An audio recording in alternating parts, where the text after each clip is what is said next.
Good morning everybody. আপনাদের সবাইকে স্বাগত আমার এই চ্যানেলে। মোথাবাড়িতে যেটা হলো সেটা এক্সট্রিমলি অ্যান্ড হাইলি কনসার্নিং। এটা জামাতের, আপনারা জানি না আপনারা এটা কিভাবে দেখছেন।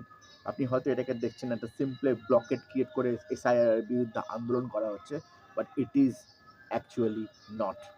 এটা আসল খেলা নয়, এটা একটা মুখোশ। এসআইআর এর নামে আন্দোলন করাটা এটা একটা মুখোশ। যেমন বাংলাদেশে আন্দোলন হয়েছিল না রিজার্ভেশনের এগেনস্টে আন্দোলন, সেরকম এসআইআর এর নামে আন্দোলনটাও এটা একটা মুখোশ। আসল উদ্দেশ্য হচ্ছে কত কম সময়ের মধ্যে স্লিপার সেল অ্যাক্টিভেট করে একটা জায়গাকে ইকোনমিক অ্যাক্টিভিটি ব্লক করে দেওয়া যায় কত কম সময়ের মধ্যে। স্লিপার সেল কেন বলছি দেখবেন, একটা ছোট্ট ভিডিও দেখাচ্ছি, দেখুন। এটা কার এসেছে আপনার মোবাইলে টাকা, ফ্যামিলি কার্ডের টাকা? আলহামদুলিল্লাহ। আল্লাহ তুমি জয় বাংলা, জয় বঙ্গবন্ধু। ভাই বলে জয় বাংলা।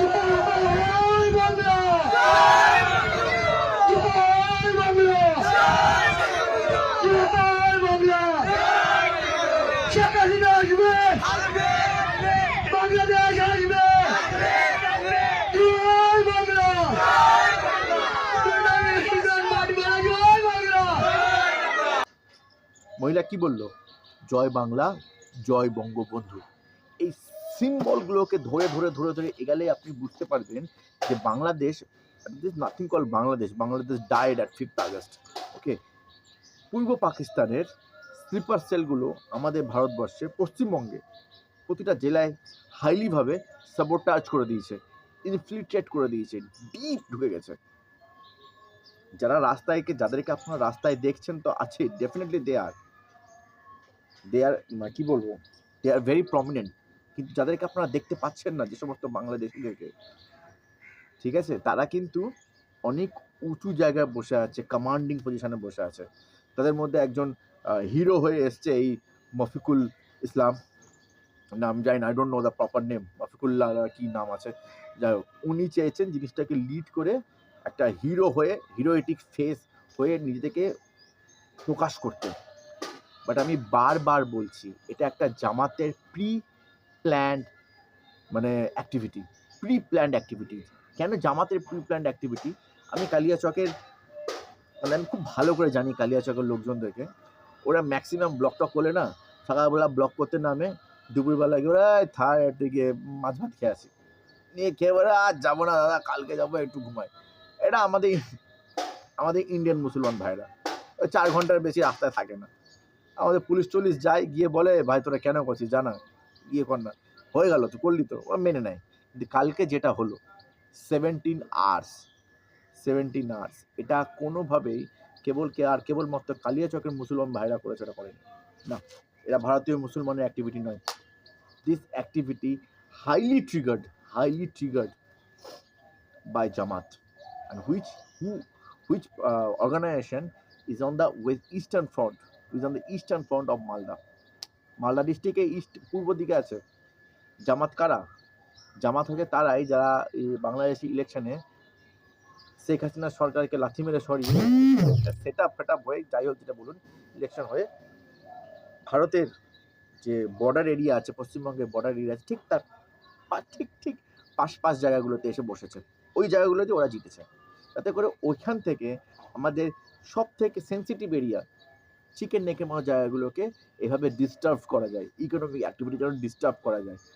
আপনারা সবসময় এটা ভাবেন, বেশিরভাগই কলকাতার লোকেরা এটা ভাবেন যে chicken neck is the only sensitive part. একদম ভুল। পশ্চিমবঙ্গের সব থেকে সেন্সিটিভ পার্ট হলো বালুরঘাট আর মালদা। পশ্চিমবঙ্গের সব থেকে বেশি সেন্সিটিভ পার্ট হলো বালুরঘাট আর মালদা। যদি বালুরঘাট আর মালদা কেটে দেওয়া যায়, তাহলে দক্ষিণবঙ্গের সঙ্গে উত্তরবঙ্গের কোনো সম্পর্ক থাকবে না। কারণ ইস্টার্ন কমান্ড যেটা আছে, ইন্ডিয়ার ইস্টার্ন কমান্ড কলকাতায় অবস্থিত, বিহারে নয়।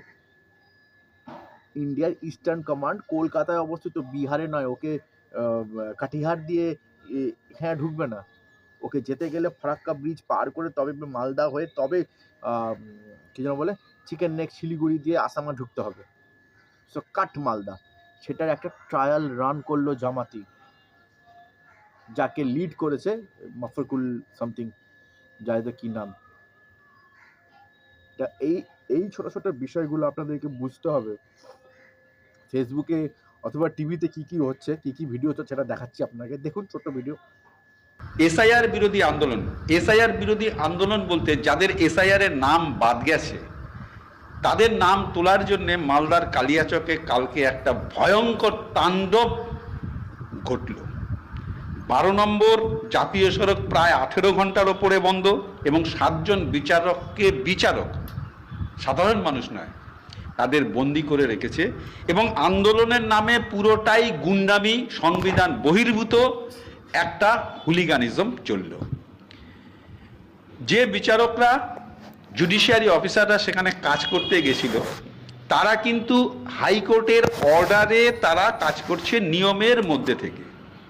নাম শুধু কালিয়াচকেই বাদ যায়নি, মালদায় বাদ যায়নি, মুর্শিদাবাদে বাদ যায়নি, পশ্চিমবঙ্গ জুড়ে প্রচুর নাম বাদ গেছে এবং তারা আইনের আওতার মধ্যে থেকে তাদের নাম তোলার চেষ্টা করছে।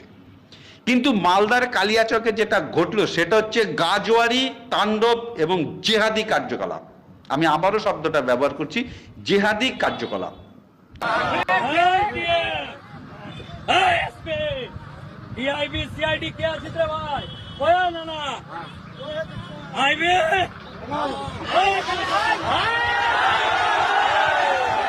কে বলে ডিলিট করতে গেলে কে?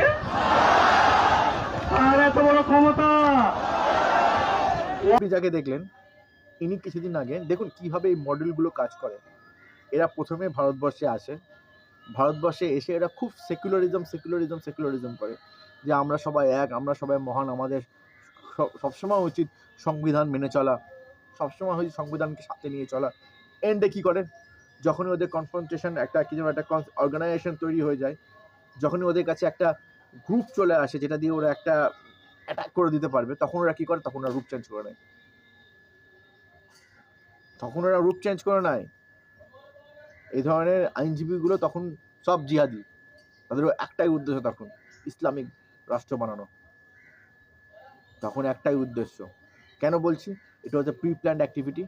কাদেরকে ব্লক করেছিল? আপনাকে আমাকে ব্লক করেছিল। কাকে ব্লক করেছিল? 7 জন আইনজীবী, বিচারপতিকে, হাইকোর্টে 7 জন বিচারপতি। বিচারপতি তো একা থাকে না, তার সঙ্গে আরও অনেক অফিসিয়াল থাকে। বিচারপতি কারা? আমাদের সংবিধানের one of the most important pillar, সেখানে অ্যাটাক হয়েছে।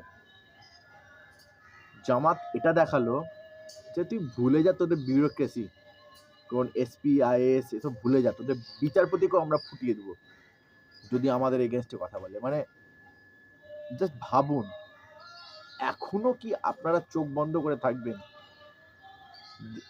আমি আপনি কেউ না, ওরা কাকে টার্গেট করছে, কাকে ডাকছে? মফিকুরুল্লাহ, ওই এসপি, ওই ডিএম, আয়। কাকে জিম্মি বানিয়ে রেখেছে, কাকে হস্টেজ বানিয়ে রেখেছে ভিড়ের মধ্যে? বিচারপতিকে। ইন্ডিয়ান আর্মিকে রেস্কিউ অপারেশন করতে হয়েছে, আপনি জানেন? ইন্ডিয়ান আর্মিকে রেস্কিউ অপারেশন করতে হয়েছে। রেস্কিউ অপারেশন এতটা তীব্র হয়েছে যে রাত থেকে সকাল পর্যন্ত দেখুন কি হয়েছে রেস্কিউ অপারেশনে। এটা সকালের ভিডিও।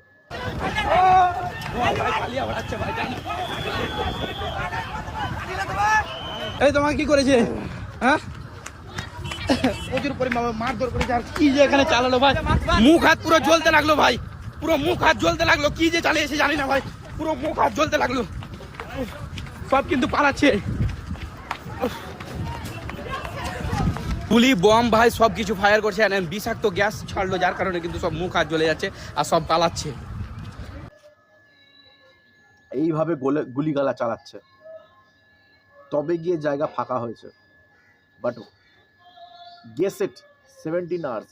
যদি ওইখানে কয়েকটা ডেড বডি পড়ে যেত জিহাদিগুলোর, হ্যাঁ, এখন তো আপনি আইডেন্টিফাই করতে পারবেন না যে কে জিহাদি কে ইন্ডিয়ান।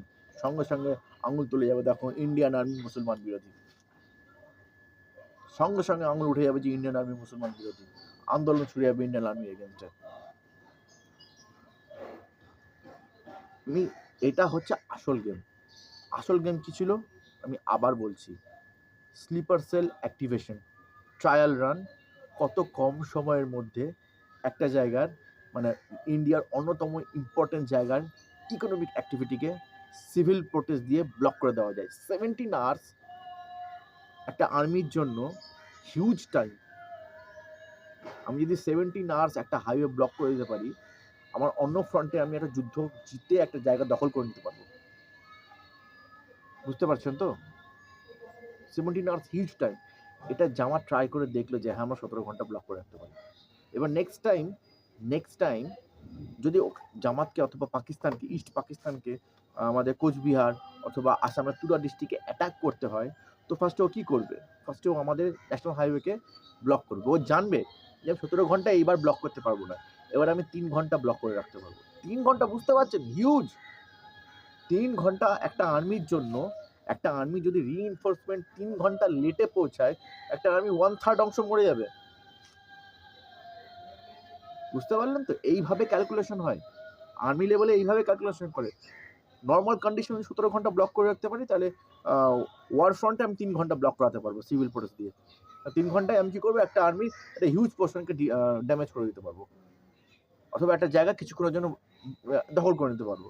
দখল করে আমি কী করবো? ওখানে আমি হয়তো একটা বড় দেখে মোয়াব টাইপের একটা বোম সেট করে একটা ব্লাস্ট করে দিলাম, ড্যামেজ হয়ে গেল ইন্ডিয়ার একটা। এইভাবে জিহাদিরা ভাবে।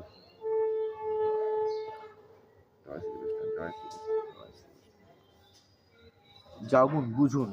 এই কারণে আমি কাউকে ছোট করছি না, কিন্তু ছোট করতে হয়। এই কারণে আমাদের যে রানিং গভর্নমেন্ট আছে ওয়েস্ট বেঙ্গলে, তারা এগুলো জিনিস বোঝে না। আমরা খালি ভোট লাগবে, টাকা লাগবে, এটা করে। আমাদের লাইফ, এই উত্তরবঙ্গের লোকেদের লাইফ থ্রেটে আছে, উত্তরবঙ্গে হিন্দুদের লাইফ থ্রেটে আছে। একটা হুইসেল বাজবে, একদম দৌড় লাগাবে, ব্যাস আমরা ফুস। বুঝতে পারছেন তো? আমাদের লাইফ থ্রেটে আছে।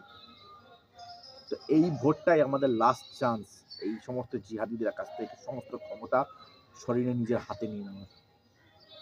আর কি যেন ছিল মফকুল্লা, ও ডাকছিল না ওই ডিএমএএসপি, দেখেছিস না?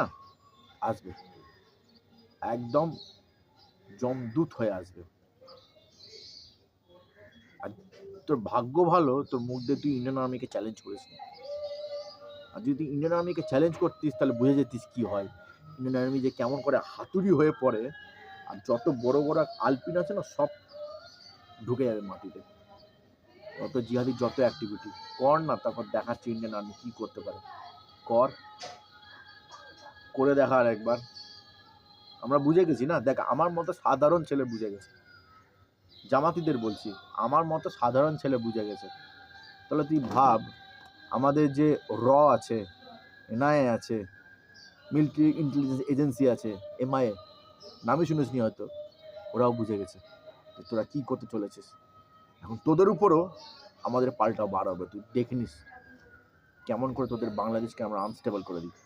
ভুল করলি ভাই মালদা, এই করে খুব ভুল করলি। Sleeper cell activation trial and রানটা করেই ভুল করলি। যাই হোক, আশা করি আপনাদেরকে বোঝাতে পারলাম। বুঝুন ব্যাপারটা। প্লিজ চ্যানেলটাকে সাবস্ক্রাইব করুন, কারণ আপনাদের ছোটো আপনারা ধীরে ধীরে জয়েন করছেন এই অখণ্ড ভারত চ্যানেলটাতে। আমাদের তো খুব ভালো লাগছে। আমার মনে হচ্ছে আমরা পারবো অখণ্ড ভারত বানাতে। এই জামাতি ফামাতিগুলো ইস্ট পাকিস্তান থেকে সরিয়ে দিয়ে সনাতনী পূর্ববঙ্গ বানাতে পারবো আমরা, বিশ্বাস করুন। 1970s সমস্ত মহাপুরুষদের কথা শুনবেন না, নিজের উপর বিশ্বাস রাখুন। তার আগের যারা মহাপুরুষ ছিল, মাস্টারদা সূর্য সেন, নেতাজি সুভাষচন্দ্র বসু, এই 1970s লোকেদের থেকে অনেক বেশি বুদ্ধিমান, অনেক বেশি বড় বড় পোস্টে কাজ করেছে। তাদের আদর্শ মেনে চলুন। তারা বলেছে অখণ্ড ভারত করতে পারবো, তারা অখণ্ড ভারতের স্বাধীনতার জন্য প্রাণ দিয়েছে, তার মানে হবে, আপনিও পারবেন। জয় হিন্দ, বন্দে মাতরম, হর হর মহাদেব।